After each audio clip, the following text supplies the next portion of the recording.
Hoy podemos hacer el momento Lina Morgan, es decir, gracias por venir. Bueno, pero antes, yo voy a hacer una presentación de Dolores Redondo, pero antes, Soledad Narces, que es la concejala de Cultura de aquí del Ayuntamiento de Molina de Segura, les va a dar la bienvenida a esta 14ª edición de Escritores en su Tinta. Soledad, cuando quieras. Muchas gracias. De nuevo, buenas tardes.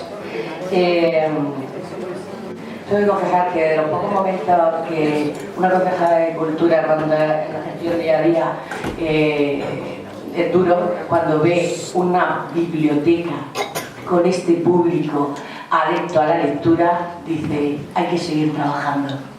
Hay que seguir trabajando para que esto continúe así y crezca. Bueno, quiero agradecer en primer lugar a Ser Comosa que nos haya quitado las botellas de plástico y a la concejala responsable, que es Sandra Díez, que nos haya puesto en la biblioteca ya para todos los actos, botellas no de plástico, ¿vale? Así que muchas gracias. En primer lugar quiero agradecer a todos ustedes, a todas ustedes, la respuesta a esta 14ª edición de Escritores en su Tinta. Me voy a permitir el lujo de pedirles a ustedes, de pediros, por favor, que nos ayudéis a difundir la lectura. Defendiendo el hábito de la lectura, facilitaremos conocimientos y con ellos formación y criterio propio que nos proporcionará libertad. Díganle a todo el mundo que el Ayuntamiento de Molina de Segura trae este año a 4 escritoras y un escritor llenos de muchísimo talento y generosidad, a quienes es muy fácil leer y con quienes podemos disfrutar de otros lares, de otros pensamientos, ideas y corazones.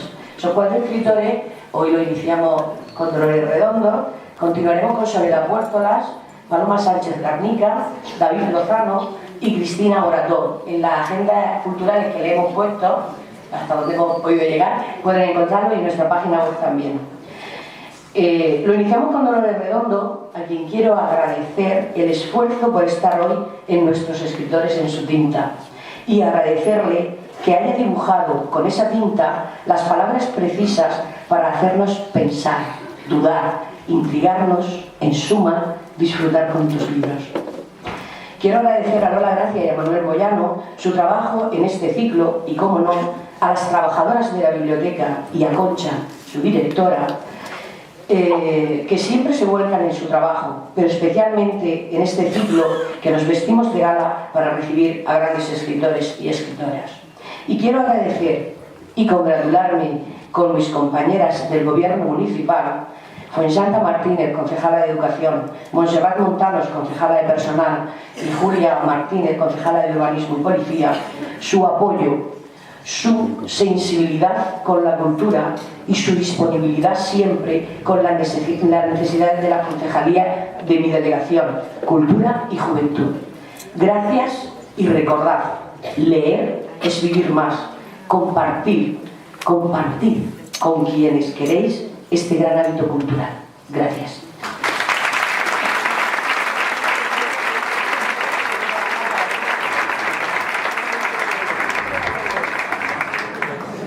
Gracias, Soledad.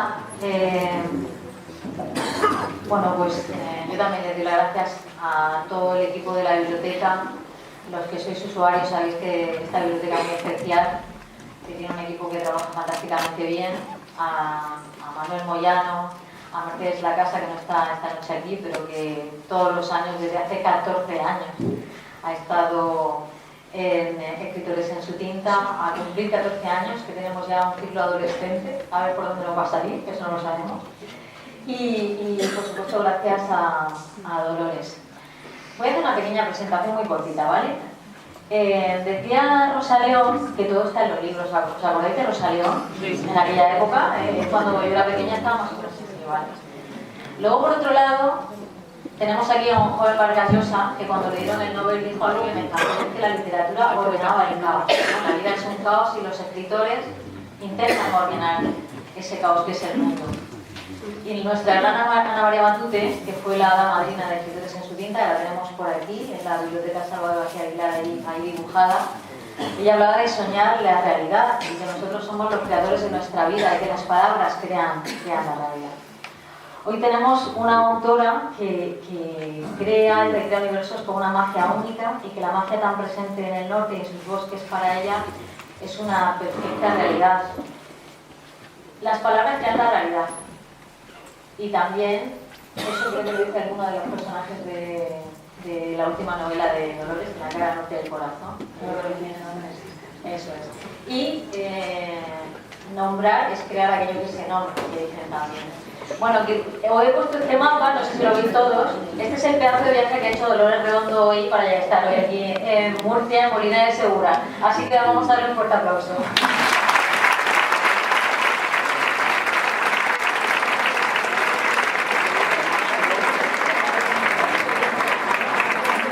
Desde las 7 de la mañana que está Dolores dando tumbos por España hasta llegar aquí. En fin, 645 kilómetros, que lo he calculado. Y bueno, simplemente decir de Dolores de Redondo, que todos lo sabréis, pero si no, lo vamos a recordar pues hay algún despistado, que es la responsable del fenómeno literario más importante de los últimos años, con la trilogía del Baztán, donde relata las aventuras de Amaya Salazar, sus particulares vivencias de niñez. También El primer planeta, Por todo esto te daré. Ha vendido más de 2 millones de libros, tiene más de 2 millones de lectores con esta trilogía. Y llega a la biblioteca precedida también por el éxito de La cara norte del corazón, que ha vendido ya más de 300.000 ejemplares desde que salió en el mes de octubre. En fin, esta es la precuela de la trilogía del Baztán, del Baztán, no sé por qué me da por decir Baztán, Baztán. Es una novela que me falta poquísimo para terminarme, me da una rabia, me queda ahí, estoy allí, que no puedo parar de leer, pero me falta un poquillo para terminar. Ya sabéis también que es una autora que ha sido llevada al cine. En 2017 se estrenó la película El guardián invisible y en 2019 y 2020 las adaptaciones de Legado de los huesos y Ofrenda a la tormenta. También se está desarrollando la versión cinematográfica de su premio Planeta, Todo esto te daré. Y tras la aparición de esta primera novela de la trilogía del Baztán, la crítica la saludó como una de las propuestas más originales y contundentes del género negro de nuestro país. Su obra se ha traducido nada menos que a 36 idiomas. La verdad que todo esto marea un poquito. Así que pues sin más vamos a darle un fuerte aplauso a Dolores.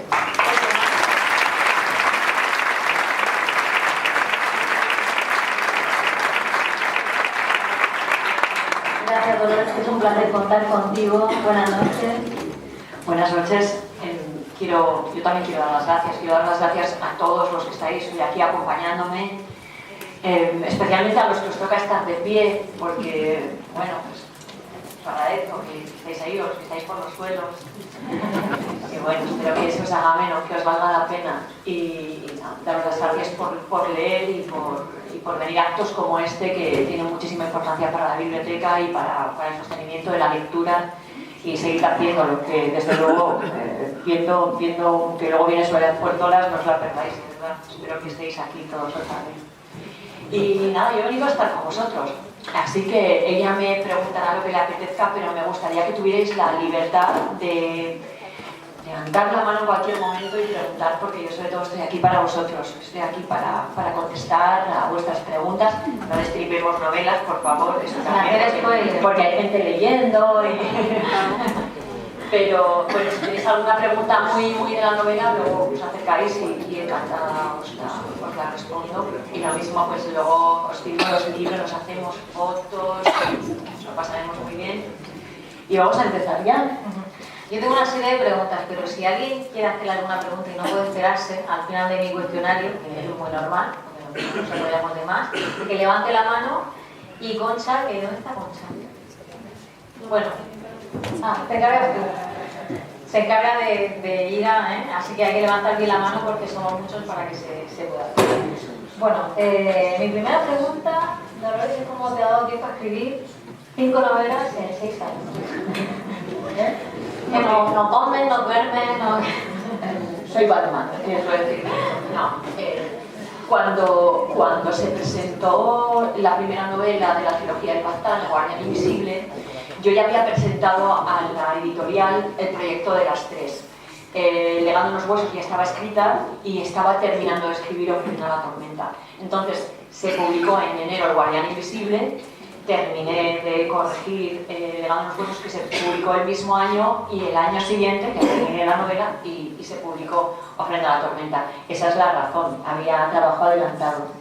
Si no, pues hubiera sido bastante difícil, porque enseguida el éxito de vuestro interés hizo que tuviera que venir aquí, a otros sitios, y ir de biblioteca en biblioteca y luego también de país en país, a un festival, a otro, y hubiera sido imposible poder escribir. Aún así, tengo que decir que soy muy disciplinada, y cuando estoy en casa suelo estar escribiendo, sobre todo porque además es lo que más me gusta hacer. Yo cuando soñaba con mi futuro, nunca soñaba con estar de tertuliana en un programa de televisión o en la radio. No quería escribir guiones de cine ni quería hacer otras cosas. Yo quería ser escritora y estar delante de mi mesa y tener horas por delante para leer y para escribir. Y cuando lo conseguí, pues a partir de ese momento me he sentido muy feliz y nunca siento que estoy trabajando cuando estoy escribiendo.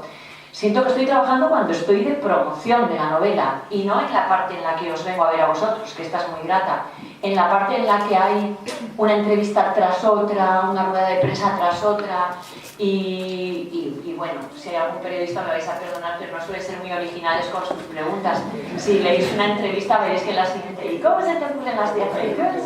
Y dices, nunca te la han hecho, no es la primera vez.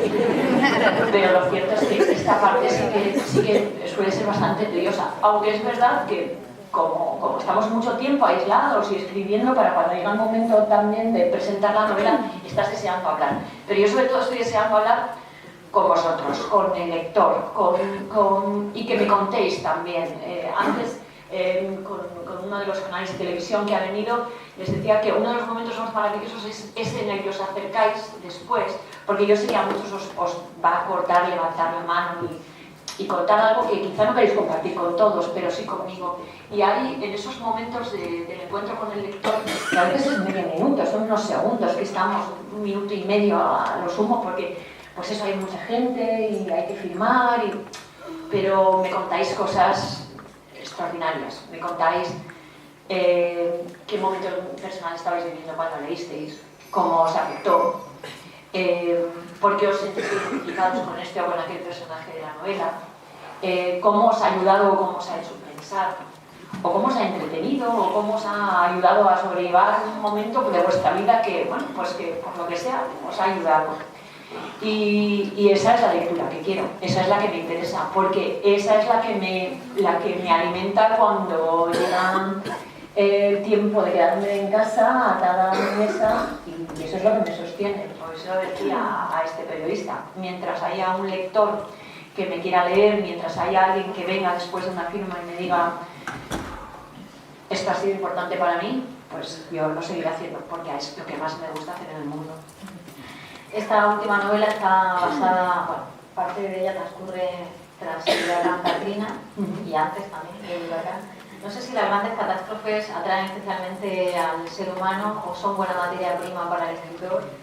Y bueno, la verdad que de una maestría increíble como lo describes, ¿no? Que casi lo estás viendo. Las grandes catástrofes, los grandes momentos de crisis humanitarias, cuando nos ponemos al límite, sale lo peor y lo mejor del ser humano. Y en la ciudad de Nueva Orleans, tras el paso del huracán Katrina, en las horas previas, durante y después del paso del huracán Katrina, se vivieron situaciones de auténtica miseria. Entonces ahí se vio lo mejor, auténticos héroes, gente pues, que después de haberlo perdido todo se esforzó durante días por ayudar a los que creía que estaban peor que él, y otros que aprovecharon para el crimen y para la delincuencia. Es verdad que en una situación en la que hay que sobrevivir, y claro, imaginaos, la ciudad de Nueva Orleans se había ordenado por parte de las autoridades que se desalojase. Casi todo el que tenía oportunidad, que tenía un vehículo, que podía pagarse un billete de autobús, salió de la ciudad. Pero quedó mucha gente pues, que no podía moverse. Y no podían moverse porque eran muy pobres, porque ni siquiera tenían un vehículo propio, o porque estaban limitados físicamente. Así que la mayoría de la gente que quedó en Nueva Orleans eran ancianos y gente muy pobre. Y claro, imaginaos la situación después de sobrevivir al huracán, pero en las horas posteriores los muros que contenían el río Mississippi y el lago Pontchartrain se rompieron. Y la ciudad de Nueva Orleans está unos 2 metros por debajo del nivel de las aguas. Así que todo ese agua entró en la ciudad y bueno, aquí estáis habituados a que llueva de manera torrencial y a que entren las aguas, pero lo que nos ocurre aquí es que las aguas entran y cuando deja de llover se retiran. Ahí dejó de llover, pero aquello era como una especie de balsa y las aguas se quedaron. Esas aguas, que eran las aguas del río Mississippi, las aguas del lago, las aguas que venían desde los pantanos, las aguas que habían empujado el huracán a través de los pantanos y que habían llegado a la ciudad, y que eran aguas fecales porque había reventado todo el alcantarillado de la ciudad, que eran aguas plagadas de bichos de los pantanos, desde caimanes a cocodrilos, ratas, hormigas de fuego, un montón de bichos tremendamente peligrosos. De camino venía contándote cómo era el pantano, la sensación que yo tuve cuando estuve en los pantanos, que no fue otra que la de que si me dejan aquí 2 horas, muero. No podría sobrevivir porque es un lugar especialmente peligroso. Bueno, pues todo eso estaba en el medio de la ciudad y la gente tenía el agua hasta el 2.º piso de su casa y estaban aterrados, sin agua corriente, porque sabéis que cuando hay una inundación lo primero que escasea es el agua, y con una temperatura de casi 40 grados, así que la situación se puso realmente muy difícil. Lo llamativo y la razón por la que yo decidí hace muchos años ya que un día escribiría sobre Nueva Orleans, la razón por la que he ido dejando pistas en cada una de mis novelas que conducen a Nueva Orleans, porque los que venís de la trilogía sabéis que ya en El Guardián Invisible os hablaba de Nana, os hablaba de Nueva Orleans y de Dupree. La razón es que quería contar la situación que se vivió allí. Y es llamativa, en muchos sitios se viven catástrofes y hace pocos meses un terrible huracán también asoló Bahamas y causó muchísimo desastre. No es tanto esto, sino lo que pasó en las horas posteriores. Y lo que ocurrió es llamativo porque ocurrió en Estados Unidos. Estados Unidos tiene capacidad sobrada para acometer, para ayudar a una población que, bueno, y muchísimo más. De sobra sabemos que cuando les ha interesado han sido capaces de mover un ejército hasta el otro lado del mundo en apenas 48 horas. Así que tenían capacidad sobrada para ayudar a la gente de Nueva Orleans.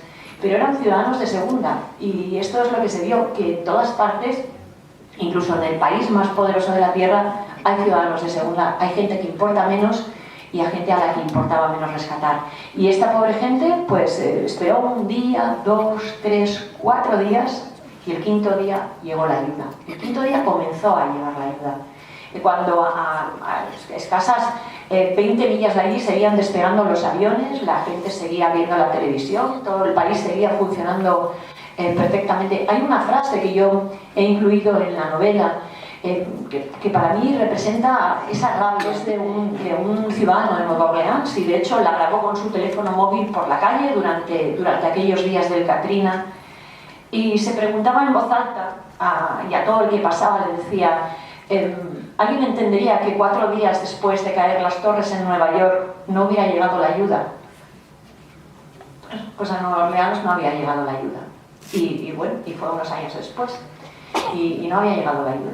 Y esto fue lo que me conmovió, ver que sí, que es verdad que hay otros muchos lugares de la tierra donde a menudo pues, sabemos que hay pobres desgraciados que están dejados de la mano de Dios y que es muy difícil hacerles llegar ayuda, que no por eso debemos de dejar de intentarlo, pero hay veces pues que aparece un campamento de refugiados que están en mitad del desierto y sabes que para mandarles ayuda lo va a interceptar una guerrilla, un gobierno corrupto, les va a llegar la mitad, bueno, es muy difícil, pero allí no había ninguna razón para no hacerles llegar la ayuda, simplemente abandono, racismo y clasismo. Los miedos del ser humano, dices tú, que son los mismos desde el principio de los tiempos. ¿Esto te ayuda a ti para escribir? ¿Sabes que todos tenemos miedo a las mismas cosas, más o menos? Es un nexo común. Mira, esto proviene de un razonamiento que vino a partir de escribir la trilogía de Baztán. Porque cuando yo escribí El Guardián Invisible, que terminé de escribirlo en 2009 más o menos, estuve bastante tiempo intentando, se publicó en el 13 finalmente, estuve bastante tiempo intentando que alguien lo publicara. Y bueno, aunque la novela les gustaba, me decían que no iba a funcionar y que la novela no iba a funcionar porque las cuestiones de las que hablaba eran demasiado locales. Un pequeño pueblo de Navarra, además mezclaba aspectos mitológicos que hasta ese momento no habían aparecido en la novela policial o la novela negra, y que además eran conceptos muy locales y muy propios de ese lugar y que no se iban a poder extrapolar a otro lugar, y que como mucho eso iba a funcionar en la zona norte de España y nada más. Quizá en el Pirineo, País Vasco, Asturias, pero no más. Y bueno, pues que se equivocaban es evidente, ¿no? Está en todo el mundo. Ha recibido premios en Islandia, en Noruega, en Suecia, en Estados Unidos, en Australia, y ellos comprenden esa mitología o comprenden esos miedos que por eso digo que son los del hombre y que son los mismos en todos los lugares. Y mientras me documentaba para escribir la trilogía, o mientras me documentaba para escribir esta novela en la que también se entremezclan aspectos relacionados con el vudú en Nueva Orleans y en Luisiana, descubrí que al fin y al cabo esas explicaciones mitológicas, semimágicas que provienen de antiguas religiones, incluso anteriores al cristianismo, solo vienen a explicar mitos demasiado dolorosos para el ser humano. Que al fin y al cabo Inguma, esta criatura que aparece por ejemplo en Ofrenda a la Tormenta y que es el demonio que se bebe el aliento de los niños mientras duermen y causa la muerte de cuna, tiene una criatura reflejo en Japón que se llama Sepuka, o tiene un demonio cabalgador en el vudú que hace exactamente lo mismo, o tiene el muerto que se te sube en Colombia exactamente igual, que en distintos lugares del mundo, da igual como lo quieras llamar, existe en Vietnam, existe. ¿Por qué? Pues porque es un dolor tan antiguo como el mundo, y que se te muera un niño aparentemente sano mientras duermes sin ninguna explicación es un dolor tan grande que desde el principio de los tiempos el que ha tenido que enfrentarse con eso ha tenido que buscar una explicación. Y lo mismo a eso, pues que a las grandes hambrunas, a las pestes, a la muerte de los niños muy pequeñitos. Y esto ha llevado pues a inventar y a tener que explicar de alguna manera ese dolor, y también a buscar maneras de protegerse. ¿Cómo te vas a proteger de la muerte de tu bebé mientras duerme? Pues imaginando que es un demonio que viene, y si es un demonio que viene yo puedo poner una defensa contra ese demonio, porque claro, al fin y al cabo es un demonio. Te has hecho una investigadora, una experta en miedos mundiales. Bueno, es el mismo, toda la gente del mundo tiene miedo a las mismas cosas, a las mismas cosas. ¿Y quién fue la primera persona que creó en ti, Dolores? ¿Quién fue la primera persona que creó? Pues yo. Aparte, Esto es fundamental, parece obvio, pero todos los que tenéis que emprender,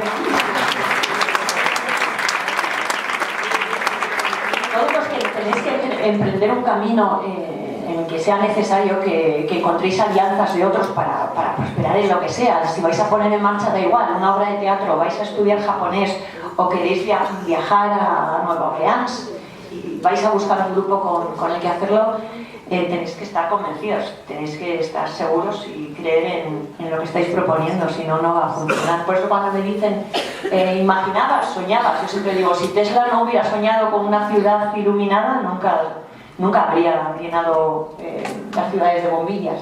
Hay que imaginarlo primero, hay que imaginarlo para que se haga realidad, luego hay que trabajarlo, por supuesto. Sí, hubo personas desde el principio, y a eso les guardo una especial lealtad. Esta mañana le comentaba a un periodista que a pesar de que cada vez estoy más ocupada, de que viajo más, de que es mucha gente la que me llama y no llego para todo el mundo, siempre que saco una novela hay unas entrevistas o hay unas visitas que no dejo de hacer, y son a aquellos que cuando me conocía a mi madre a la hora de comer y justo, tuvieron fe en mí y apoyaron, y eso hay que ser fiel a eso, sí. En una entrevista que te hicieron hace poco, confesabas tu infancia dura por el fallecimiento de una hermana a edad temprana, el padre ausente, trabajando en los barcos de pesca, las famosas mujeres casadas pero viudas, en realidad, que estaban... y ese pensamiento interior que de pronto dices, bueno, allí se mueren todos y me quedo sola. ¿Realmente llegabas a pensar? Sí, la niña Dolores pensaba esas cosas tan terribles. Cuando tenía 4 años, entre los 4 y los 9 más o menos, murió un montón de gente de mi familia, por cosas distintas, pero murieron un montón de personas de mi familia, no todos directos, no todos eran, murió una hermana mía, murieron abuelos, que bueno, pues que era más razonable, pero luego también murieron personas jóvenes, murió un tío que era muy joven, murió un primo que era muy joven también, y esto fue creando en la familia, porque claro, íbamos a muerte por año, y era gente muy joven a la que no le tocaba, luego los abuelos o los bisabuelos, pues vale, ¿no? Pero lo de los jóvenes se llevaba muy mal, entonces la tragedia esta se vivía a nivel toda la familia, porque no había casa de un familiar donde pudieras ir donde no estuvieran de luto, y esto me hizo estar muy preocupada porque tomar conciencia de que todos podemos morir es algo que normalmente no ocurre tan pequeño. Y todos podemos morir, puedes morir tú en cualquier momento, pero se pueden morir los que quieres. Y a mí eso me aterrorizaba. Ya había muerto mi hermana y claro, tenía otro hermano, tenía muchísimo miedo de que muriera, pero también pensé, claro, si había muerto mi tío, podía morir mi padre y podía morir mi madre. Entonces, cada vez que alguien en mi casa se ponía, mi hermana murió de una enfermedad, murió de leucemia, cada vez que en mi casa alguien tenía unas décimas de fiebre, yo pensaba que iba a morir. Y de verdad pensaba, y mi hermano también. Yo recuerdo a mi hermano llorando, se va a morir, mamá, se va a morir. Y yo decía, no, cariño, no se va a morir, pero yo estaba convencida de que sí, cada vez que lo pasaba muy mal, por eso sí. Y entonces el dolor puede ser germen de buena literatura, siempre necesariamente. Espero que no, de verdad. Mi madre siempre me decía, cariño, cuando ya fui más mayor, me decía, cariño, ten en cuenta que las cosas por las que has pasado tú, hay gente pues que no las pasa hasta que tiene 40, 50 años, y tú esto ya lo has pasado, y esto ya lo has aprendido. Y yo, bueno, cuando era más pequeña, decía, bueno, pues vale, pues mira, estoy aprendido. Pero ya cuando era más mayor, me acuerdo que una vez se lo recordé y dije, pues no me hubiera importado ser una pija con pony y no haberme enterado de los dolores del mundo y haber vivido tan ricamente una infancia sin ninguna preocupación y sin pensar nunca en la muerte ni en cosas que no tenía que... Entiendo que es mejor que no tenga que pensar un niño. Por desgracia, pues afortunadamente en nuestra sociedad menos, no siendo por un accidente o por una enfermedad, en nuestra sociedad no se da, pero sabemos que hay muchas sociedades en las que hay niños muy pequeños que se tienen que enfrentar a la muerte constantemente, y eso es terrible. Y para una escritura que las palabras son tan importantes, ¿no te marca mucho eso de llamarte Dolores? Que como yo también me llamo Dolores. Esto es culpa de mi padre. Mira, mi tatarabuela, mi bisabuela, mi abuela y mi madre se llaman Dolores. Y mi madre dijo, pues la niña no, la niña se va a llamar Rebeca, que era, mi madre es padre Hitchcock, y dijo, la niña se va a llamar Rebeca. Claro, pero no sé aquí, pero cuando yo nací, los padres iban al registro civil a apuntar a los niños, y mi padre nos puso el nombre que le dio la gata. Y volvió, ya has puesto Rebeca, ¿no? Y dice, no, María de los Dolores. ¿Así? Y mi hermano igual, mi hermano se llama como mi padre, se llama Julio también, mi madre David de sí, fue ahí al registro, Julio, como su padre. Y nada, llevamos un nombre tradicional. Y mi hija, un día yo estaba contando esta anécdota, me dice, ¿y si todas las mujeres de tu familia se llaman Dolores, por qué yo no me llamo Dolores? Y le digo, ¿te habría gustado o qué? Y me dice, no, y yo, pues por eso. Si no, te lo cambio. No. ¿Por qué la lluvia, los huracanes están presentes en tu... Hombre, la lluvia. Soy una niña del País Vasco, esto lo podéis entender. O sea, me ha llovido así toda la vida yendo al cole, yo venía así chirriada todos los días. No sé, la lluvia, la niebla. Yo vivía en una zona muy chula, me parece muy chula ahora, y me parece que eso sí que fue muy inspirador para ser escritor, más que pasar desgracias, eso no inspira a nadie. Pero la zona donde yo vivía era el puerto de Pasajes. Hoy en día se llama en euskera Pasaia, es la siguiente bocana después de San Sebastián, y no se parece en nada. San Sebastián es la parte lúdica, bonita, tal, y luego está la zona portuaria del puerto comercial y de pesca. Y como todos los hombres de mi familia eran marinos, pues estábamos muy unidos a la vida portuaria. Y yo cuando era pequeña odiaba vivir allí, porque era una zona de trabajo, que olía muy mal, olía a gasoil, olía a pescado, olía a amoníaco de la fábrica del hielo, que hacía el hielo, no sé si alguna vez habéis visto una fábrica de hielo de esas antiguas, como olían, es una cosa espantosa. Las cajas de pescado, ahora el pescado se estriba de Lima, que es de la prima de mi marido, que es de un pueblo del País Vasco, se había criado allí, vino a estudiar a Valencia y decía, al día que llovía la gente no iba a la universidad. Llovía mucho y era la única que llegaba ahí con las catiuscas en impermeable y la gente, no, todavía no hay clase. ¿Por qué? Pues porque llueve mucho, no es que llueve mucho. Y hacía, joder, pues si en Bilbao no fuésemos al cole el día que llueve, pues no, pues seríamos todos analfabetos, porque llueve todos los días. Pero sí que salimos con la lluvia, pero es verdad pues que yo creo que a mí me animaba más a la lectura de pequeña el estado de tristeza de mi casa.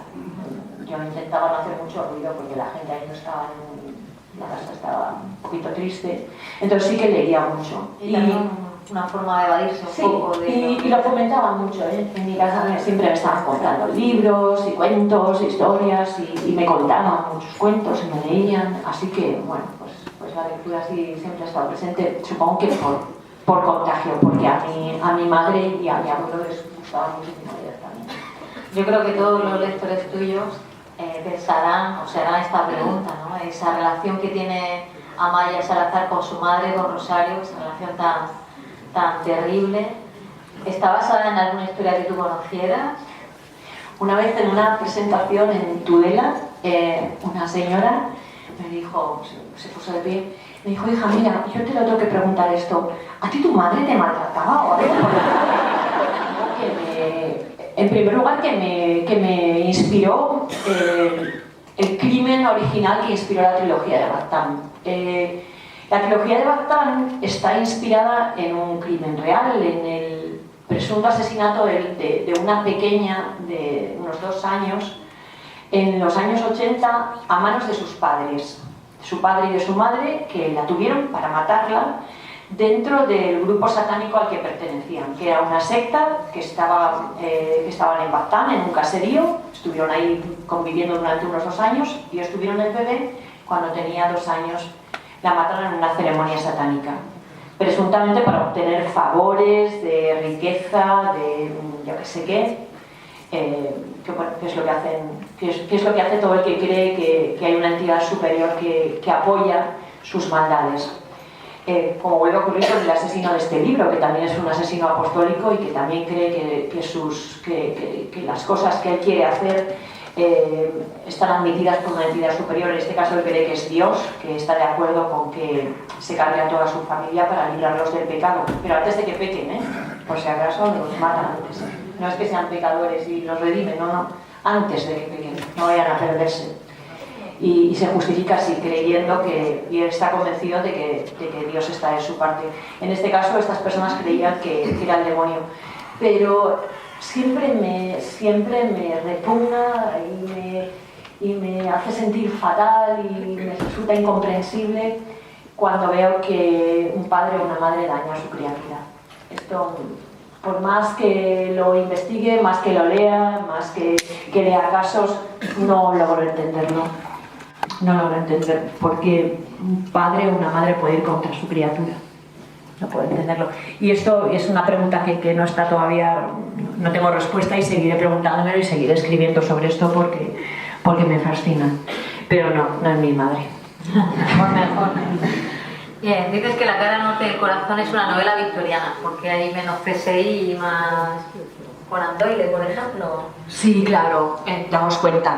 Aparte del escenario real, hay un escenario real que es la ciudad de Nueva Orleans tras el paso del huracán. En esa ciudad estaba inundada casi hasta el segundo piso. En el sitio donde menos cubría llegaba a la rodilla del agua y donde más, pues a un segundo piso. No había luz, no había agua corriente en los grifos, no funcionaban los teléfonos excepto algunas líneas fijas que aguantaron, pero toda la telefonía móvil, que estamos hablando del año 2005, ya había móviles, ya había internet, todo cayó, porque cayeron todos los repetidores, cayó todo. Entonces estaban aislados completamente. La mayoría, como os he dicho, eran ancianos o personas impedidas o familias numerosas con niños, no podían ni salir de su casa. hay un escenario real que yo cuento y utilizo a algunos personajes que además son de Nueva Orleans para ponerlo en dos lugares donde se vivieron las escenas más terribles durante estos días en Nueva Orleans, que fueron el estadio Superdome, que es el Superdome de Luisiana, un estadio maravilloso, ahora se llama Mercedes Superdome, lo podéis buscar en internet, que fue rehabilitado. Y el otro de los lugares fue un palacio de congresos y el otro el Hospital Charity. El Charity, el agua llegaba al segundo piso. Toda la planta de urgencias, que siempre está en la planta baja, los quirófanos y la zona donde estaban los generadores, que es abajo, como en casi todos los hospitales, estaba inundada. Se les pararon los generadores, se les fueron parando los soportes vitales, no tenían luz, es un edificio altísimo, como cualquier gran hospital, no funcionaban los ascensores, no funcionaba el aire acondicionado en una ciudad a 35 grados de temperatura tras el paso del huracán. Entonces, yo sí que cuento la historia real de lo que vivió la gente en esos lugares. Ahí hubo auténticos héroes de gente que se jugó la vida para ayudar a los demás y luego también situaciones de gran miseria. Pero luego, a nivel ficción, claro, estos personajes están persiguiendo a un asesino. Y este es un escenario extraordinario para contar una persecución, porque no contamos con todo eso a lo que estáis acostumbrados todos los que sois lectores de novela negra y policial, que es que seguramente también veis series, veis películas, o sea que todos controláis perfectamente algo que los escritores, con lo que los escritores tenemos que tener mucho cuidado, y son los espacios y los tempos en los que se mueve la novela. Y es que todos sabéis que cuando alguien descubre un cadáver, llama a la policía y lo que pasa inmediatamente, que hay que acordonar la zona, que no sé qué, ¿sabéis? Bueno, de hecho, hasta mi hija ve esta serie y me dice, ha tocado sin guante, ¿ves? Eso no. Tiene que pasar por el mismo camino que el otro, tiene que pisar por donde el otro, porque va dejando huellas por ahí. Claro. Todos vosotros controláis eso, el lector de novela negra controla eso. Controla cuánto tarda más o menos una analítica de ADN, controla que si tienes a alguien detenido solo puede estar un tiempo sin que llegue su abogado, luego hay que poner a disposición judicial, hay que acusarle de algo o soltar, lo tenéis todo controlado, esto lo sabéis. Entonces, ¿qué ocurre en esta investigación? Que todo eso desaparece. Todo eso desaparece, y desaparece no porque yo me invente un escenario, sino porque me tengo que ceñir al escenario que se creó ahí. Por eso es una novela victoriana, porque vuelven a ser como Sherlock Holmes o como Poe, que llega a una habitación donde se ha cometido un crimen y no pueden hacer nada. No pueden recoger pruebas porque no las pueden custodiar, no las pueden conservar, solo pueden hacer fotos con su teléfono móvil hasta que se les acabe la batería, no pueden poner cintas, no pueden pedir una orden, no pueden levantar el cadáver, no cuentan con un laboratorio que les vaya dando resultados. No hay pruebas, porque hasta lo que están viendo no saben si es una prueba, se queda en un indicio. Es un indicio del que, bueno, pues en base a eso tienen que construir una probabilidad e intentar adelantarse a un asesino que está en un buffet libre, porque además este asesino, que tiene un carácter muy particular, aprovecha las grandes catástrofes para esconder sus crímenes y hacer que pasen por parte de la catástrofe, por víctimas de la catástrofe. Entonces, claro, está en un buffet libre, esa ciudad es maravillosa para él, puede ir casa por casa matando a supervivientes y haciendo que parezcan víctimas del huracán. Así que, claro, se vuelve absolutamente victoriana y nos quedamos sin ninguno de los recursos policiales, y esto tengo que decir que ha sido complicado, porque, claro, a ver ahora cómo sigo, qué paso damos si no cuento con nada, no cuento con pruebas, no cuento con analíticas, no cuento con resultados, no cuento con que nadie avale cada uno de los descubrimientos que están haciendo. Y eso te pongo el ejemplo. ¿Os imagináis? ¿Habéis leído Los crímenes de la calle Morgue de Poe? Los que lo hayáis leído ya sabéis quién era el asesino, pero ¿os imagináis que en la primera escena llegaron los CSI y recogieran un pelo de aquellos, lo ponen bajo un microscopio y ya se hubieran sabido quién era el asesino? Hubieran durado 2 renglones, un parrafito así la novela. Y sin embargo era todo un cuento, toda una historia sostenida en indicios y en tener que elaborar una teoría a partir de eso e intentar adelantarse un paso a ese asesino. Y aquí ocurre lo mismo. Aquí, bueno, pues van persiguiendo a un fantasma. Y además se da el hecho de que hay policías que han llegado de fuera, entre ellos Amaya Salazar y los que han venido del FBI, pero algunos de los policías son de Nueva Orleans. y estos sufren terriblemente porque es su ciudad y tienen que debatirse entre seguir persiguiendo a un asesino que no están del todo seguros cómo va a actuar y ayudar a la gente que está clamando y pidiendo ayuda desde los altos de las autopistas, desde los tejados de sus casas, ahogándose y muriéndose de sed. En la trilogía, en esta novela hay elementos mágicos. Tenemos una tía en clase que echa las cartas, la sabiduría de la aldea, las criaturas mitológicas del País Vasco que aparecen aquí y también las criaturas mitológicas de Nueva Orleans. ¿Tú crees en esa magia? ¿Te lo crees? Sí, creo que es fácil creer cuando estás allí y sobre todo hay que respetarlo. Hay que entender que todas estas creencias, como he dicho antes, están cimentadas sobre miedos y sobre justificaciones de cosas terribles que les iban ocurriendo.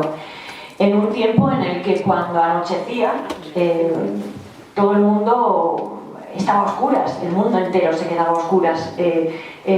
Fuera de la puerta de tu casa todo era incertidumbre y podías imaginarte pues todo lo peor que ocurría ahí fuera. Y la noche duraba muchísimas horas, imaginaos en invierno, pues desde las 5:30 de la tarde que anochecía hasta el día siguiente que volvía a amanecer, pues todo fuera era penumbra, era oscuridad.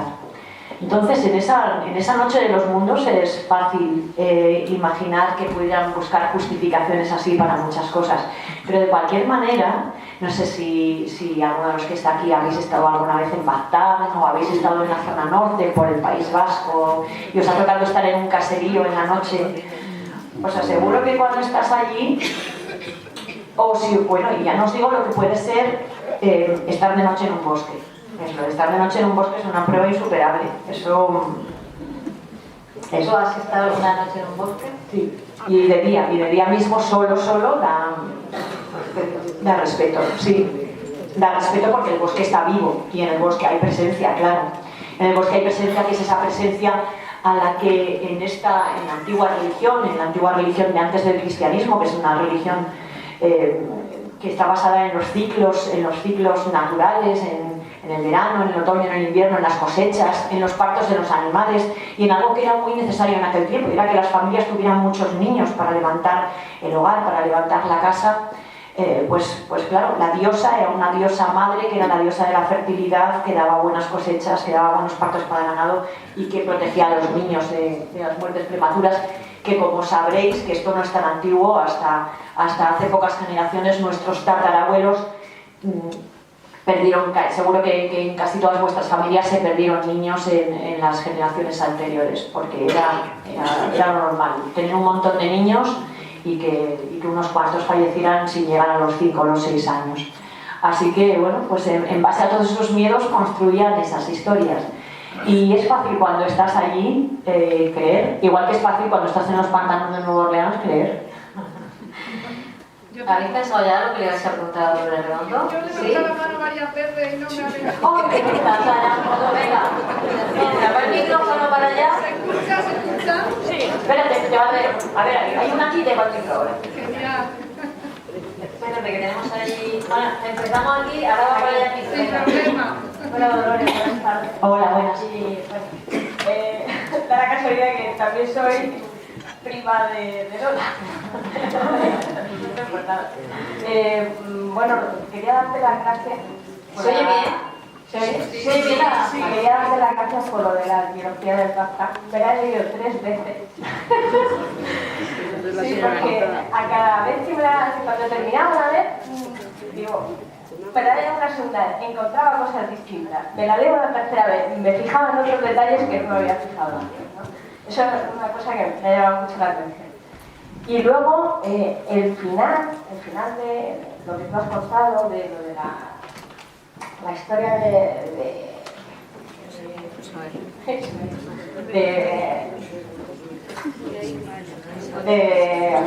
periódico.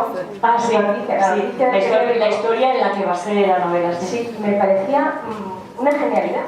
Porque digo, fíjate tú que es nada, o sea, son 3-4 líneas de algo, de un caso policial que está a medio, casi empezando a dar, y tú has sacado una novela. y digo, esta mujer es un genio. Digo, porque imaginarse todas esas cosas, meterlas con toda lo que es la mitología vasca, o sea, me parecía una genialidad. Y bueno, darte las gracias porque esa niña no queda en el olvido. Eso es lo que a mí lo reservé hasta la tercera novela y fue mi intención, que no quedase impune, porque al fin y al cabo es un caso que todavía está abierto. La investigación va a ser francamente difícil porque hace más de 20 años que esa niña murió a manos de esta secta, presuntamente, porque todavía no han sido condenados. Y muchos años después, un miembro de la secta, uno de los componentes de la secta, arrepentido, denunció a los demás y contó cómo habían tenido la niña dentro del grupo y de quién era hija y cómo la habían criado y cómo la habían matado en una ceremonia satánica y que después la habían enterrado en el bosque.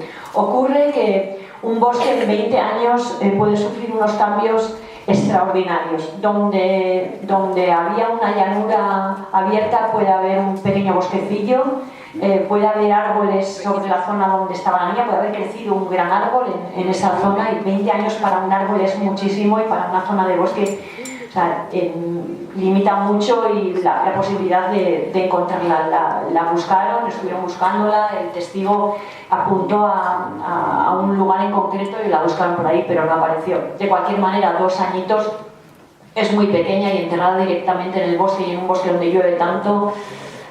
Bueno, seguramente algún superforense podría encontrar algún indicio si supieran exactamente dónde el lugar, seguramente que todavía podría encontrar algún indicio de que había estado ahí, pero de momento no ha sido hallado el cadáver. Y a mí me pareció muy triste el hecho de la negación de esa niña, igual que la de Amaya Salazar, por eso le di esa infancia. Amaya es esa niña, al fin y al cabo, la única diferencia es que Amaya es una superviviente, Amaya no murió como esa pequeña. Pero me aterroriza más, en el caso de los malos tratos, más que los que... O sea, el tiempo de negación que viven, el tiempo de tortura sin que nadie... Porque son la víctima que no tiene voz. Todas las víctimas lo son, pero para mí hay 2 tipos de víctimas que me enervan más que ninguna. Y una son los niños muy pequeños que todavía no pueden ni siquiera hablar, los niños que no pueden decir nada, y los ancianos cuando están impedidos. Yo cada vez que veo uno de esos vídeos que a veces sale en televisión de una niñera pegando a un bebé, o de una cuidadora o un cuidador pegando a un anciano que tiene Alzheimer, que ni siquiera puede levantar la mano, que ni siquiera puede decir no, es que no pueden ni cubrirse, me parece el abuso más grande del mundo, porque es que los demás todavía podemos parar los golpes, podemos decir no me pegues o algo, pero estos no tienen ni voz, y esto me parecía terrible. Y sufrir ese tipo de daño en la infancia me parece pues de las cosas más terribles que puede sufrir un ser humano. Me parece que es muy, muy doloroso, y ojalá que todo el mundo pudiera, como Amaya, superarlo y sin dejarlo atrás, porque no creo que algo así se pueda dejar atrás, llegar a empoderarse en el dolor y el miedo, y hacer de ese dolor y de ese miedo un arma, que es lo que ha hecho ella. Además es en esta novela donde ocurre, ella está justo en el momento en que tiene 25 años y puede elegir. Lleva mucho tiempo viviendo fuera de su casa, es una joven brillante que tiene una carrera por delante y puede decidir no mirar al pozo y seguir adelante y dejar esos fantasmas enterrados ahí. Lo que pasa es que sabemos que esos fantasmas del miedo y del terror y del sufrimiento regresan, y si no los has fulminado bien y no los has enterrado en condiciones y no están bien muertos, volverán una y otra vez, y eso nos incapacita a lo largo de la vida, que es lo que les suele pasar a las víctimas, nos incapacita para reconocer el amor bueno. Es lo más terrible que nos hace, que nos enseña el amor pervertido y sucio, y nos hace creer que ese es el amor, y nos lleva una y otra vez a repetir el mismo patrón de relación y a dejar que otros nos vuelvan a hacer daño una y otra vez. Y eso es algo que Amaya supera, y lo supera porque se enfrenta a ello, y es muy doloroso cada vez que lo hace, cada vez que tiene que volver a mirar ese pozo, es horrible, pero eso es lo que le va a dar poder. ojalá, ya digo, ojalá escribir sirviera para dar poder a todas las víctimas y que la gente, ya digo, no se puede borrar. Ni yo puedo borrar el dolor de mi infancia, que bueno, que no lo causaba nadie, lo causó pues mira, pues la mala suerte de una maldita enfermedad, pero ojalá los que sí se pueden evitar se pudieran evitar, y los que ya se han sufrido pues sirvieran para que te ames, para que no te dejen lastrado el resto de tu vida, incapaz de amar o incapaz de que te amen en condiciones. La siguiente pregunta, dos cosillas. Hay que poner el micrófono así, directamente frente a la boca, ¿vale? Yo no tengo micrófono. Ah, ¿no? ¿Se te oye bien? A ver, y otra cosa, no hagamos spoiler, por ti, ¿vale? ¿Se escucha? Bueno, en primer lugar, enhorabuena por todos tus éxitos. Yo he leído todos los libros. Tengo que decirte dos cosas muy breves antes de preguntar. Una es que precisamente lo que a mí me gustó de la trilogía es ese misterio y esa leyenda. Lo digo por los que primero te dijeron, oye, no, esto no va a encajar, porque no, pues precisamente a mí, y la recomiendo porque le da un toque diferente al resto de las novelas de la novela negra. Y en segundo lugar, que has despertado mi curiosidad respecto a la ciudad de Nueva Orleans, que desconocía por completo. Me he metido en internet a ver todo, pero no solamente a raíz del huracán, el Superdome, a ver las imágenes, no solamente a raíz del huracán, sino la Nueva Orleans de antes del huracán. O sea, me ha despertado esa curiosidad, que el otro día le dije a mi marido, oye, quiero ir a Nueva Orleans, porque tiene que ser el ambiente, o sea, a mí lo que me da la sensación es el ambiente en general en la calle, y esa gente tiene que ser maravillosa. Sí, o sea, lo es. Es lo que me hace vivir. Y ahora te pregunto.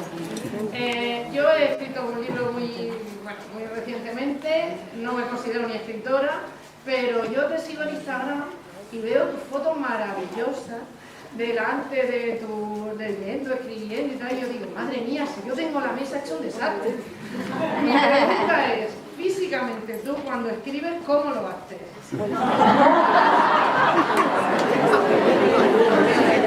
Qué bueno.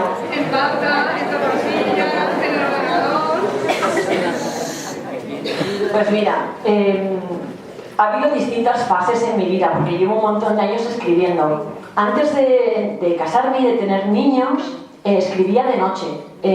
Yo estudié Derecho, pero luego estudié hostelería y he trabajado como chef, como jefe de cocina. Entonces yo salía de trabajar en torno a la 1:30 de la mañana o así, y me iba a mi casa y me ponía a escribir, porque luego hasta el día siguiente, casi a las 6, a las 7 de la tarde, no entraba otra vez a trabajar. Entonces, bueno, tenía todo el día luego para dormir, para descansar, y escribía de noche. Y la noche siempre me ha parecido que era perfecta para escribir porque nadie te llama para comer, nadie te interrumpe. Además, yo vivía en una casa, somos 4 hermanos, yo soy la mayor, imaginaos mi casa, pues era todo el tiempo, se abre una puerta, se abre otra, alguien se está duchando, se va a duchar alguien, tiene que entrar alguien, me voy a duchar. Pues esto, una casa llena de gente, teníamos perro, teníamos pájaros, bueno, una casa con un montón de gente y un montón de mascotas. Así que aquello era perfecto. Cuando yo llegaba de madrugada, escribir de noche era la perfección. Y siempre me ha gustado escribir de noche. Pero cuando tuve niños, se acabó. Cuando tuve niños, no. Pues cuando ellos dormían, yo tenía que dormir, y luego me fui acostumbrando a tener sus horarios. Y escribía cuando podía. Yo siempre digo que El guardián invisible lo he escrito con mis hijos patinando alrededor del sofá. Así. Bastante sitio donde estaba, y había un sofá, un televisor y patines, y ahí estaban patinando alrededor del sofá, y así escribí parte de la novela. A partir del éxito de esta novela, de la segunda, de la tercera, ya empecé a tener un lugar mejor en la casa, porque escribía donde ellos hacían los deberes. Y luego ya empecé a tener un despacho y a tener un lugar en la casa, pero eso te lo ganas, porque claro, no te vas a... Ahora tengo la mejor habitación de la casa, la más luminosa y la más grande, y ese es mi despacho y es el lugar donde trabajo, pero claro, es que estoy ahí a piñón un montón de horas, creo que me lo merezco. Y bueno, pues ya ellos ya son más mayores y ya no patinan por la casa, pero bueno. Lo del orden alrededor, pues cuando estoy escribiendo en plena novela, pues sí que hay más cosas puestas, pero lo que hay es sobre todo post-its puestos, pegados, con pequeños apuntes, líneas temporales, una pizarra donde voy poniendo fechas, cosas, pequeños recordatorios que necesito, la edad que tiene cada uno en cada momento, una especie como de cosas que luego no aparecen ni en la novela, pero de cada personaje apunto cómo es físicamente, porque igual ya lo he descrito una vez y luego igual hago una mención un montón de páginas después, y no es uno de los personajes principales, pero me tengo que acordar de si era blanco, de si era negro y de si he dicho qué edad tenía y si estaba casado o soltero, si tenía hijos. Todo lo que sé de él lo tengo apuntado ahí. Entonces sí que tengo esos post-its puestos y mapas. En el caso de Nueva Orleans, pues tenía un mapa de Nueva Orleans, tenía también un mapa con las zonas que se habían inundado, marcadas, tenía pues nombres de calles que había visitado, tenía fotos. Y luego pues de las visitas de Nueva Orleans me había ido trayendo cositas que pues ¿no? Recuerdos, pequeñas cosas pues que estimulan de nuevo tus recuerdos y tu imaginación y bueno, pues pequeñas cositas que te pones alrededor. Y sí que había más cosas, pero sí que intento que esté ordenado. Y lo que no dejo es que nadie me lo ordene. No dejo nunca que nadie toque ahí. Ahí nadie toca y ya lo saben desde hace muchos años y tienen mucho respeto a eso. Mi despacho me lo limpio yo y me lo ordeno yo y no se toca nada de lo que hay ahí. Si hay algo en el suelo está prohibido recogerlo, ni un papel, no se recoge nada. Y a veces sí es verdad que termino extendiendo folios por el suelo, poniendo fotos, pero luego lo recojo. Sí que me gusta que esté ordenado. Y trabajo ahora cuando empiezo una nueva novela, como ahora, intento trabajar por las mañanas. Cuando ellos se van a la universidad y al instituto, pues a esa hora, 8:30 más o menos, me pongo a trabajar hasta que vienen a comer. Hago alguna pausa para los cafés y por teléfono, que hay claro, vivo en el mundo, la gente me llama, y como es de día, esa es la ventaja de la noche, ¿ves? Que no te llama nadie por teléfono ni te interrumpen. Pero eso, pues atiendo a algunas interrupciones, pero ya estoy acostumbrada también a trabajar con interrupciones. Pero sí que me estoy esas horas, normalmente en la mañana, y por la tarde ya no.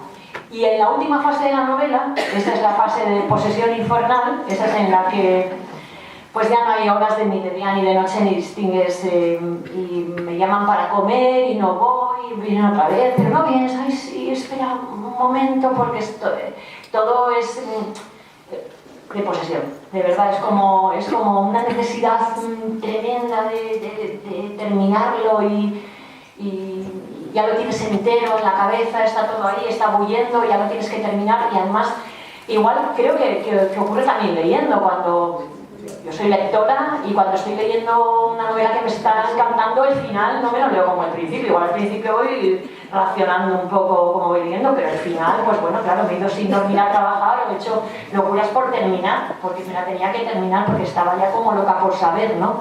Pues es lo mismo. En este caso ya sé lo que pasa, pero me muero por contarlo.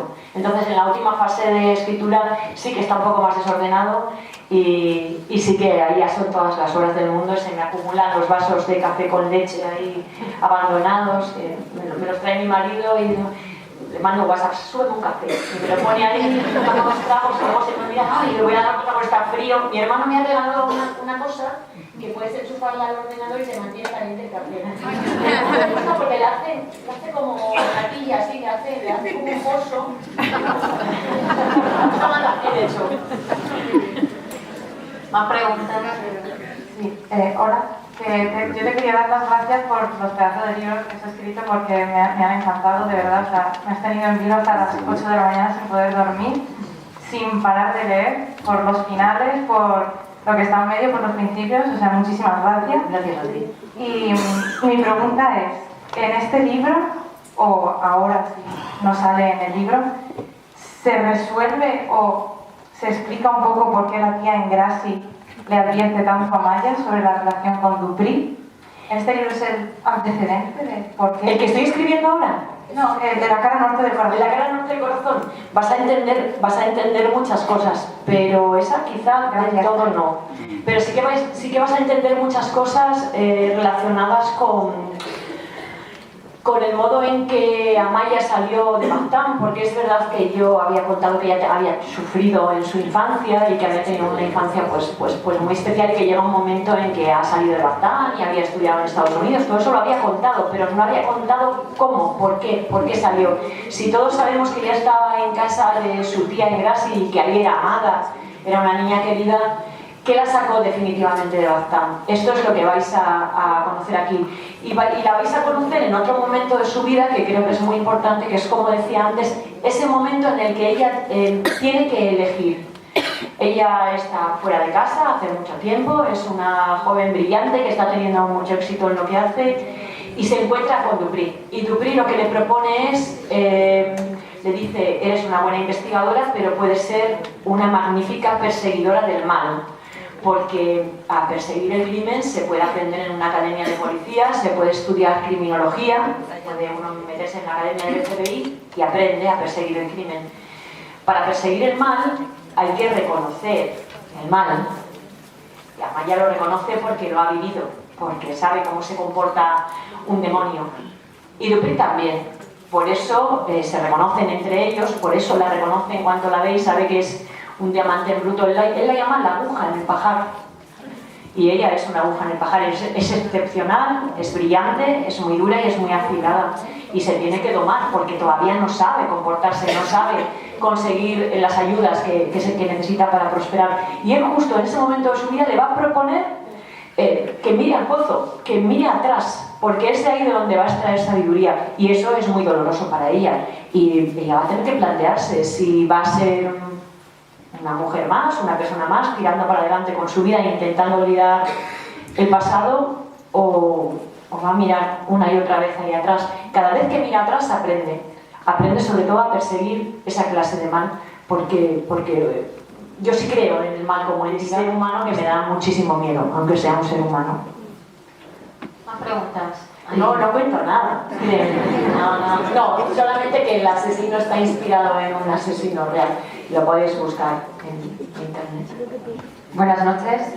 Bueno, yo no... ¿Puedo preguntar yo? ¿Aquí? Sí. Buenas noches. La verdad es que yo no pensaba haber cogido el micrófono, y desde que me lo... Por favor, que te vean. Ahora me veo más nerviosa. Bueno, os decía que buenas noches. Yo no pensaba haber cogido el micrófono esta noche, pero la verdad que ya entrar en esta sala con tanta gente ya me ha emocionado. Por eso me he lanzado a levantar la mano cuando habéis ofrecido coger el micro. Desde que me lo han dado hasta que he empezado a hablar me he puesto más nerviosa todavía. Y la verdad es que tengo mucho que agradecer, no solo a ti como escritora y todo lo que nos has hecho llegar con tus novelas, sino el hecho de que la sala hoy esté tan llena, que haya tanta gente que haya leído, y la gente que no está aquí y a la que le ha llegado la trilogía del Bagdán. Y os voy a explicar. Yo no soy de Murcia, yo soy del norte, por lo tanto el hecho de que habléis, tu novela sea de allí, a mí me removió mucho, pero sobre todo es la cercanía de gente de ¿pero tú de verdad has vivido eso? ¿Pero cómo puedes estar aquí con aquello? Y todo ese remover, bueno, ¿cómo no me iba a leer tus novelas? Por supuesto, pero el hecho de saber que no era solo una trilogía, sino que iba más, pues daros las gracias porque me habéis acercado a mi tierra y cada vez me siento pues, con un poquito más de allí, aquí. Y ya aprovechando el micro, habéis hablado mucho de no hacer spoiler, entonces me gustaría hacerte una pregunta. ¿Cómo puedes hablar de tus libros, sobre todo en el turno de preguntas, de que la gente comenta, sin desvelar nada, ¿no? Cuando hay gente que te azuza. Y más todavía, por la situación, bueno, tengo un crío de 8 años que ahora está empezando a hacer resúmenes, y ¿cómo le explico?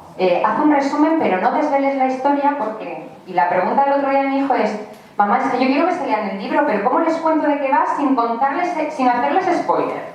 Pues me gustaría trasladarte esta pregunta a ti. Gracias. Claro. Muchas gracias a ti. Bueno, esto supongo que sería también muy difícil para mí tener que resumir el libro de otra persona, un libro que he leído, sin hacer spoiler. Pero en el caso de los que he escrito ocurre que el escritor, cuando se documenta, cuando viaja, cuando va a los lugares en los que luego va a poner sus historias, en este tiempo he conocido a gente de Baztán que me ha contado leyendas, que me ha contado cosas que les había pasado a su familia, cosas realmente mágicas, cosas alucinantes, cosas relacionadas con la muerte, ritos tradicionales de Baztán que se siguen haciendo. Cuando viajé a Estados Unidos, pues las historias que me ha contado la gente que lo pasó en el hospital, la gente que lo pasó en su casa, la gente que estaba rescatando a otros, los que se habían ido. Al final es tanto lo que tengo que podría hablaros infinitamente sin hablar de nada del libro, y podría hablaros de Baztán, de leyendas de allí, de cosas que me ha contado gente, o de Nueva Orleans, o de cómo es la ciudad, o de muchos aspectos que me ha dado mucha pena no poder tocar en la novela, como la música. Pero claro, en medio del huracán allí no tocaba la trompeta nadie, claro, es así. Y yo pongo un momento en el que hay un músico tocando, porque es que ya me moría de ganas de que alguien pusiera música, porque es la ciudad de la música.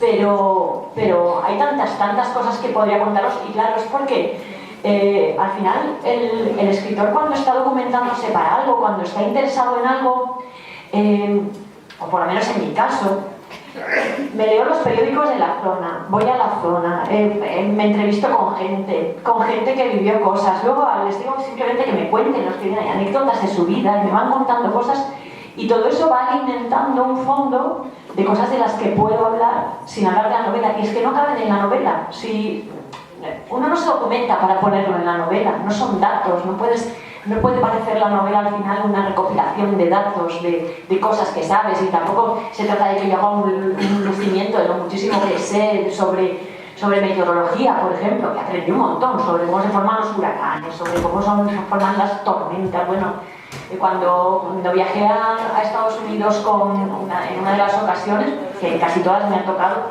en casi todas las que he ido me ha tocado o una cola de huracán, que son muy frecuentes, un resto de huracán, alguna tormenta un poco fuerte.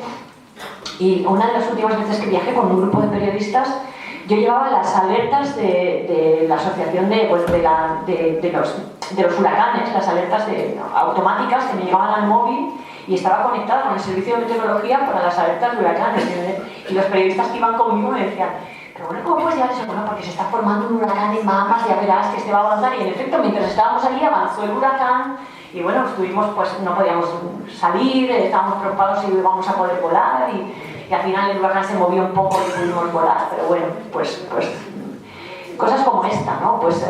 Pero como quien dice, son tantas cosas que he aprendido en este tiempo, y al final de una novela es imposible que no salga otra, y es imposible que no aprendas más, es imposible que eso no genere más pensamiento o más sensación de que hay muchas más cosas que contar. Tenemos por aquí una pregunta de hace tiempo. Si ponte de pie y... Sí, ya no, pero estaba ella, te lo ha dicho hace mucho más tiempo. Como está la pobre ahí abajo, pues la tenemos discriminada.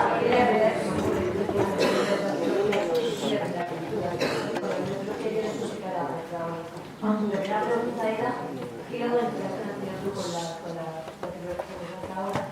¿Se has colaborado? ¿Cómo no has colaborado? ¿Qué estás contando con el resultado? Porque, bueno, la segunda me gustó, pero evidentemente en el libro es mucho más rico, más jugoso, mucho más grande. La primera pregunta es eso: toda la implicación con la película. Y la segunda es, bueno, después de que me has enseñado los libros, fui a Baztán, estuve en el fondo, y descubrí ocasiones que rutas guiadas que te llevan por el desierto, por lugares donde se ha rodado la película. Y entonces, bueno, yo no la hice por mi cuenta, y me hizo mucha gracia. Y yo dije: pues esta señora que habla un nombre, hija adoptiva.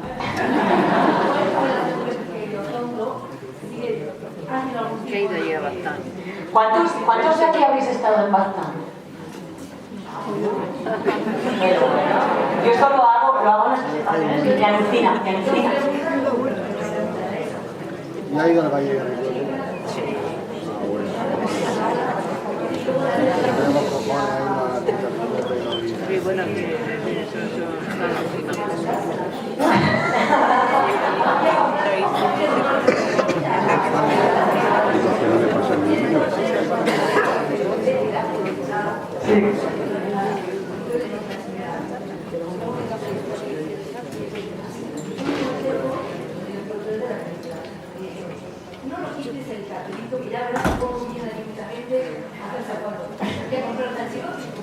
Sí.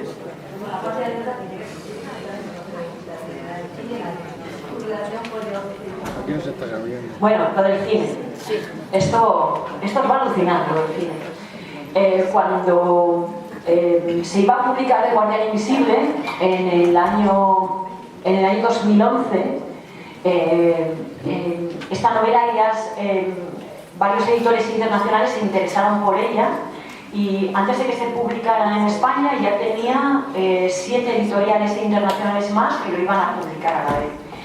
Y además, antes de que se publicara el libro en España, que se publicó un 15 de enero del 2013, en el año anterior, Peter Nadelman, que era el productor de Millennium, de la famosa serie esta, compró los derechos del Guardián Invisible y me dijo que probablemente del resto de la trilogía, cuando se fuera publicando, para llevarla al cine. Y me dio 2.000 euros por los derechos, que para mí eran un pastón en ese momento, os lo aseguro, que eran una buena cantidad. 2.000 euros, que no es ninguna fortuna, pero en aquel momento vinieron de maravilla. Y bueno, me acuerdo que en el momento también mi agente me dijo, bueno, con los pies en la tierra, la compran muchos derechos de muchas novelas, luego no se llegan a rodar las películas, levantar una película son millones y millones y esto, la mayoría de las veces no progresa. Y luego otra cosa, que sepas que si se llega a hacer la película cambiarán cosas, no va a ser como la novela. ¿Tú estás dispuesta a que cambien cosas? Y yo al principio decía, bueno, pero 2.000 euros. Y me dijo, bueno, pues, ¿qué hacemos? Y dije, venga, pues, adelante. Y fue maravilloso. Fue maravilloso porque eso le dio un foco a la novela en el momento en que mi novela salió, que yo era una autora desconocida, yo había publicado otra novela que había pasado desapercibida.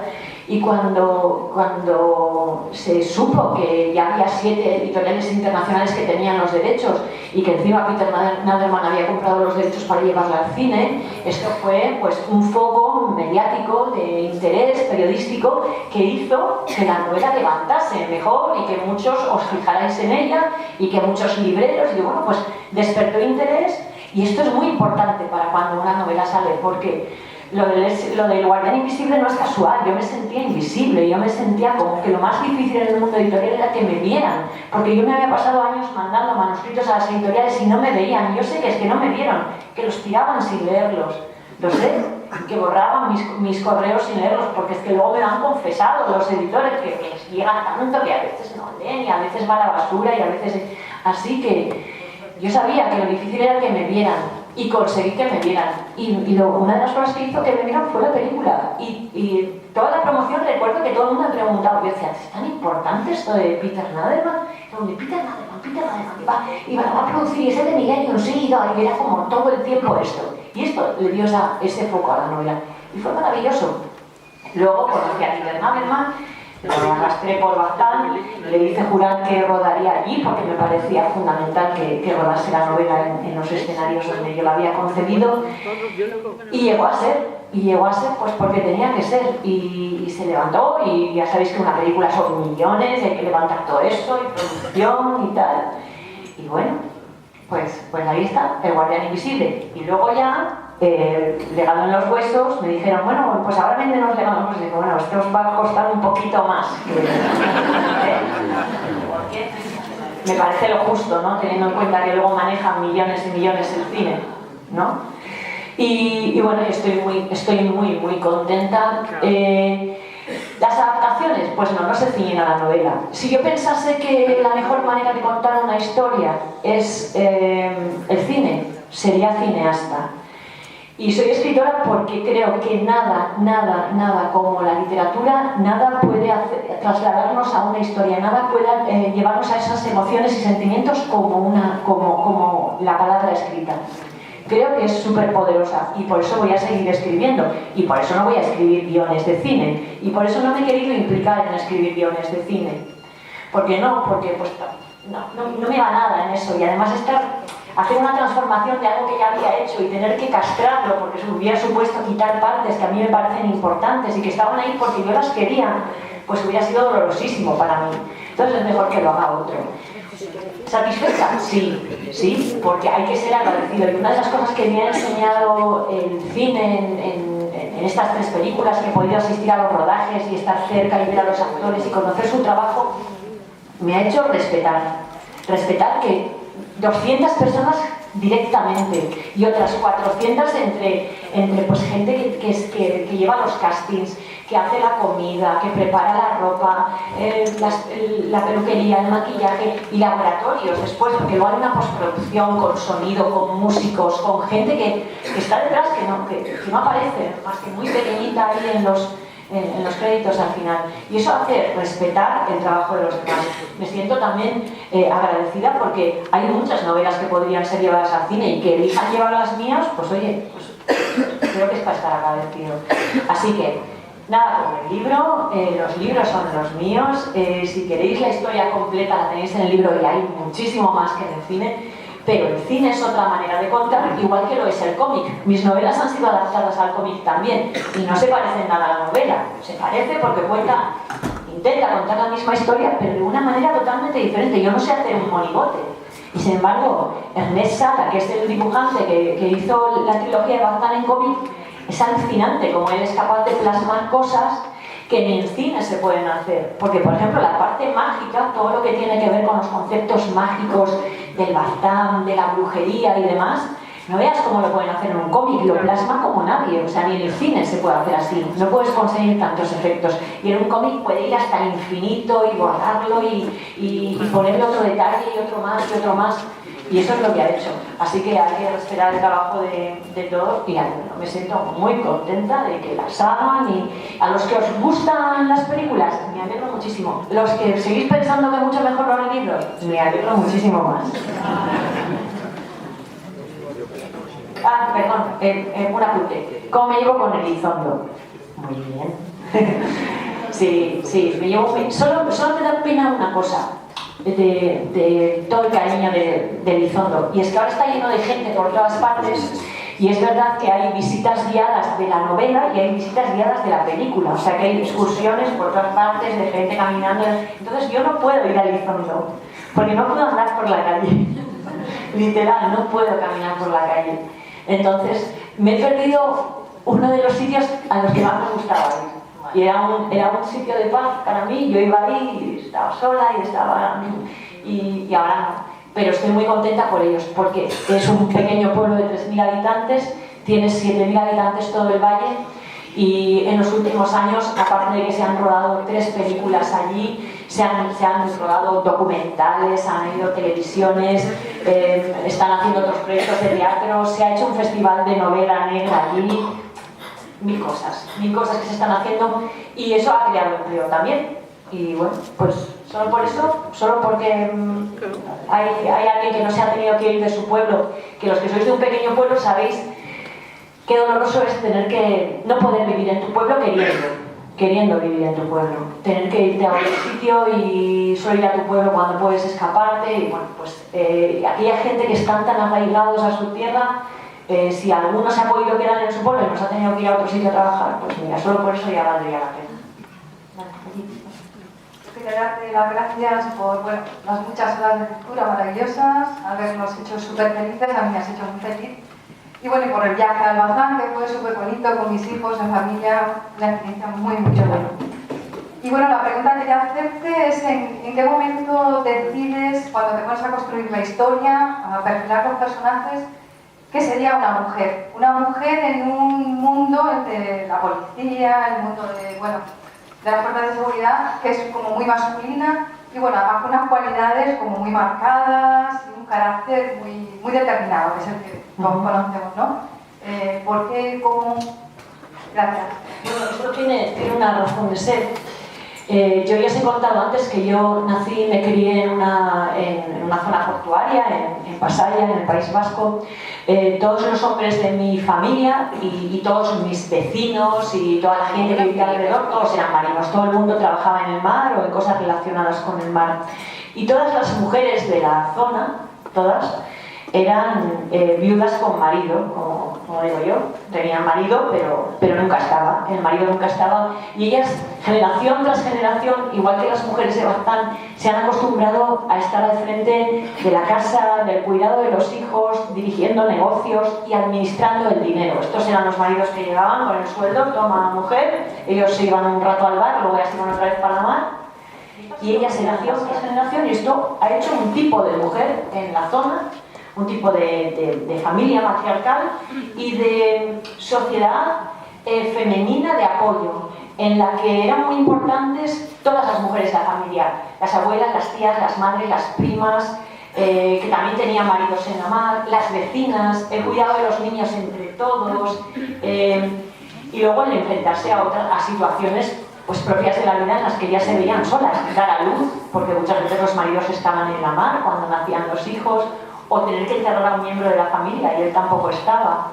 Situaciones, bueno, de todo tipo. Y siempre digo que Amaya y todas las mujeres de estas novelas son un homenaje a esas mujeres, a todas las mujeres de mi vida, a mi madre, mi tía, mis abuelas, mis vecinas, todas las mujeres que quedaron viudas porque sus maridos no volvieron nunca, todas las que han sacado adelante su vida y que sí, eran mujeres fuertes, fortalecidas a la fuerza, y que no era ninguna clase de reivindicación por parte de ellas, era más bien una faena que les tocaba en la vida. Bueno, pues tenían que salir adelante solas y eran así. Entonces sí que eran mujeres acostumbradas, pues bueno, a tirar para adelante, sin más, equivocándose muchas veces, cometiendo errores y metiendo la pata, pero con esa fuerza de voluntad para levantarse cada día de la cama y tirar para adelante. Y Amaya es un homenaje a eso, por eso Amaya mete la pata y Amaya se equivoca y sufre. Y bueno, pues es un reflejo de aquellas mujeres que también sufrían y en otros momentos es feliz y en otros momentos no sabe qué hacer, pero me gustan las personas que a veces no saben qué hacer, soy yo misma. Y no me gusta la gente que está siempre muy segura de todo y que sabe en todo momento lo que hay que hacer, porque si siempre sabes lo que hay que hacer, Sospechoso.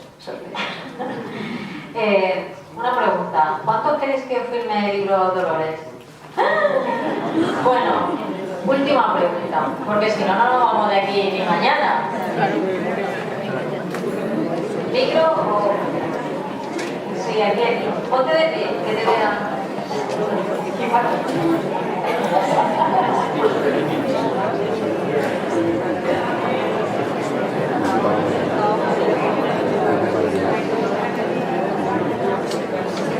Bueno, en primer lugar, muchas gracias. Me sumo al agradecimiento para no extenderme tampoco. Algo muy rápido.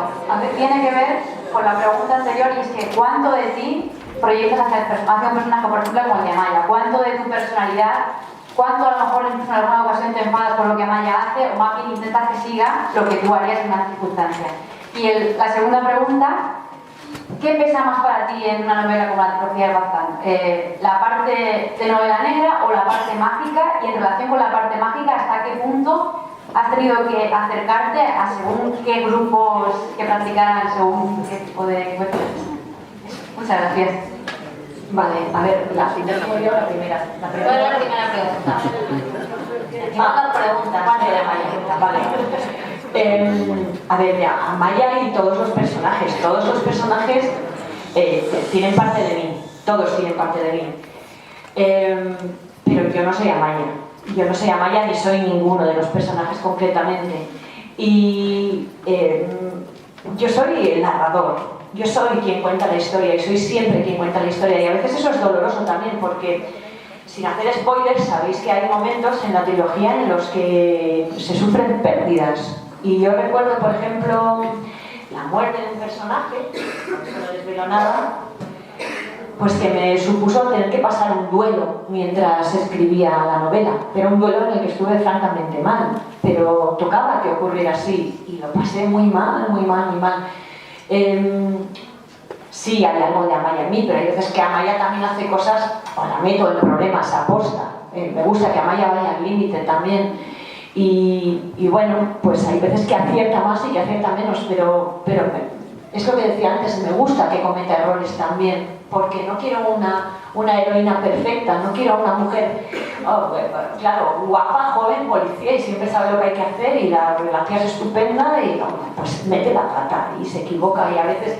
Y sobre todo hubo una cosa que sí que quería reflejar, que me parecía muy importante y que sí que tiene que ver conmigo, pero también como homenaje a todas las mujeres de mi alrededor, que tenía que ver con la maternidad. La maternidad es una línea que está absolutamente presente en toda la trilogía y que habla de la maternidad deseada y que no llega, de la maternidad que se rechaza, es decir, no quiero ser madre, como una opción también, la maternidad por adopción, la maternidad de sustitución, como la de Ingrassi, que termina siendo madre sin serlo, y también, que esto me costó también, esto fue difícil, y esto levantó muchas ampollas, la maternidad malvada, la madre monstruosa que daña a su criatura. Yo recuerdo que en las primeras presentaciones de esto había mucha gente que decía, pero una madre no puede hacer eso, y sí. Ahora, en las presentaciones, hace poco, en una de las últimas, una trabajadora social se puso en pie y dijo, sí, yo soy trabajadora social, sí, hay madres que son capaces de hacer esto y cosas peores, sí, señoras, sí, nos cuesta y es terrible enfrentarse a eso, pero sí que hay. Entonces, bueno, intento controlar, pero quería, es verdad que al hablar de la maternidad quería desmitificar algunos aspectos de la maternidad que entendía que sobre todo a mi generación, y creo que a las anteriores nos habían venido dados, ¿no? Como que todo alrededor de la maternidad es maravilloso, que es necesario ser madre para realizarse, que una mujer no es del todo mujer si no ha tenido un hijo, y bueno, cosas así, que estaban ahí, que flotaban, y luego que tenías un bebé y era una cosa maravillosa, que siempre estabas sonriendo, y una preciosidad, y siempre olía bien, y huelen a galletas, y bueno, no mentira, no, y berrean, y lloran, y chillan, te vuelven loca, y, bueno, pues la maternidad tiene otras cosas, que hay momentos en que no sabes qué hacer, y también esas mamás que no saben qué hacer, yo quería hacerles un homenaje, y quería que Amaia tuviese una maternidad difícil, porque creo que la maternidad es muy complicada y muy difícil, y ahí sí que mandé yo. Entonces sí que me gustó meterla en esos problemas, que dudase, que se equivocase, que se enfadase con su marido, que no supiese qué hacer con su criatura, que se debatiese entre ser buena madre y ser buena profesional, porque es al fin y al cabo algo a lo que muchas mujeres se tienen que enfrentar. Lo dejo, me voy, vuelvo, le doy el pecho, le doy el biberón, ¿qué hago? Que me ha gustado hacer eso. Y bueno, pues mi granito de arena y homenaje a todas las que deciden vivir la maternidad o no vivirla o como les parezca. Pero sobre todo, bueno, la denuncia a la madre monstruosa. Y la otra pregunta era... bueno, mira, la magia, esto no tiene tanto que ver con la magia. Esto sí que lo he explicado y sé que lo tendré que explicar muchísimas veces más, porque no hay magia en esta novela. No hay magia. Magia hay en Harry Potter. Pero aquí no hay magia. Aquí lo que hay es una religión de antes del cristianismo que practicaba muchísima gente en la zona, todo el mundo practicaba esto antes de que llegase el cristianismo. Llegó el cristianismo y hicieron una fusión y practicaban el cristianismo mezclado con la antigua religión. ¿Qué ocurrió? Pues que en una zona donde tradicionalmente las mujeres se han ido empoderando en su situación, son independientes, los maridos se van a navegar, ellas están solas frente a los caseríos, a los negocios, se construyen clanes femeninos, ellas conocen su cuerpo, conocen las hierbas del monte, deciden, con esto me quito el dolor menstrual, con esto no tengo hijos, con esto hago... Y también luego está la que dice, bueno, pues si yo administro el dinero y llevo la casa y tal, ¿por qué me tengo que casar? Pues no me caso. Y esto, en un momento de nuestra historia, pues levantó muchísimas ampollas. Y esa mujer que dice y decide, no voy a vivir bajo el yugo del padre ni el yugo del esposo, y voy a vivir sola en la casita en medio del bosque, todos sabéis lo que es una señora que vive sola en una casita en medio del bosque. Es una bruja. Y sabéis que en toda esta zona de Navarra es donde más procesos inquisitoriales se han hecho. Algunas se acabaron en la hoguera, no tantas como se ha extendido, pero sí mucha gente fue procesada y sufrió torturas. Y de hecho, Amaia Salazar se llama Salazar como homenaje a Salazar y Frías, que fue un inquisidor que, dudando de la cantidad de casos de brujería que había en Baztán, decidió irse un año entero a vivir allí, se instaló en el valle y se dedicó a entrevistarse con todo el mundo por la zona. Consiguió en aquel tiempo, o sea, hoy hay unos 7.000 habitantes en Baztán, pues en aquel tiempo él consiguió 3.000 autoinculpaciones, o sea, sí soy brujo, lo confieso, y 3.000 denuncias. Yo no soy brujo, pero mi vecino sí.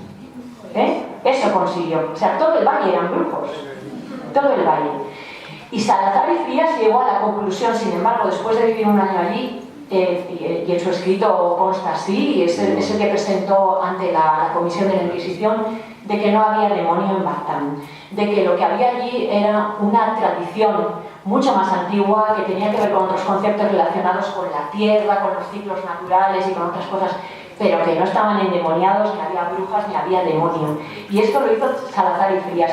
Y como homenaje a ese inquisidor que se convirtió en investigador y que fue allí a buscar al demonio y a buscar al mal y a buscar la brujería, Amaia Salazar se llama Salazar por él. Entonces, es una realidad y es un homenaje también a esos antepasados, a esas antepasadas mías que fueron procesadas y que fueron señaladas por controlar hierbas que les quitaban el dolor menstrual, o por ayudar a nacer a los niños, o por decidir no querer casarse y por administrar su casa.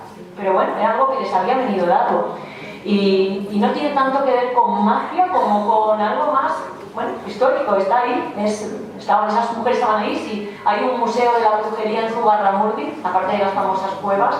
Hay un museo de la brujería donde todavía se pueden ver las actas inquisitoriales en las que las presuntas brujas declaraban cómo se trasladaban a la aquelarre y cómo el demonio las iba volando, y son todo cuentos de niñas. O sea, lo lees y te das cuenta de que eran niñas analfabetas, y ni siquiera está escrito por ellas, porque no sabían escribir. Lo escribían los inquisidores según el relato de las niñas, y están recogidos ahí en las actas, y dan pena, de verdad. Y dices, pero ya se nota que son niñas pequeñas contando fantasías que les han contado, ¿no? Bueno, y con esto no dudo de que hubiera alguna bruja o algún brujo que realmente creyese en el demonio y creyese